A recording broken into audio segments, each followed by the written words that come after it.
കടലിലെ തിരമാല. ഓക്കെ. ഇതൊരു ഫിഷ് ഐ ലെൻസ് വെച്ച് നമ്മള് ആ ഒരു സീൻ എടുക്കുമ്പോൾ ഉള്ള ഒരു ചിത്രമാണ്. അതെ. അവിടെ ലാൻഡ് ഉണ്ട്. ഓ. അപ്പൊ അതൊരു ഫിഷ് ഐ ലെൻസ് ആകുമ്പോൾ ഇങ്ങനെ ഒരു വളഞ്ഞിട്ടാണ് ആ രീതിയിലാണ് പിന്നെ വരച്ചിരിക്കുന്നത്. തിരമാലയാണ് ഇതിന് മെയിൻ ആയിട്ട്. പിന്നെ സൂര്യൻ അസ്തമിക്കുന്നത്, ആകാശം, സംഭവങ്ങളൊക്കെയാണ്. പക്ഷെ നമ്മുടെ കഥകളെ വിളിക്കുക, നമ്മുടെ കഥ തുടങ്ങാൻ പോകുന്നുള്ളൂ. ഇങ്ങനെയൊരു സംഭവം. ഇനി ഇതിൽ നിന്ന് എന്താ ജനിക്കാൻ വേണ്ടി പോകണം എന്നുള്ള ആകാംക്ഷ.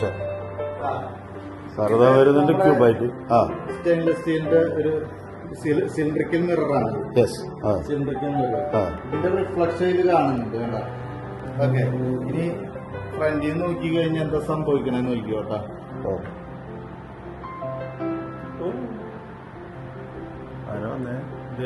സ്വിഗ്ഗിയിൽ നോക്ക്.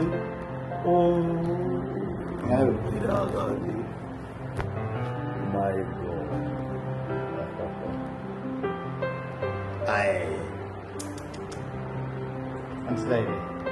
അപ്പൊ നമ്മള് മനസ്സിലാകണില്ല സാറ്. ഇത് എന്ത് ദുനിയാവെന്നും എനിക്ക് മനസ്സിലാവണില്ല.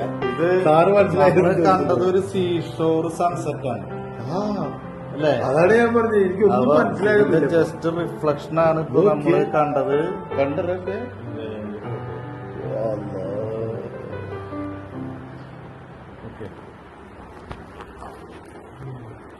ഇനി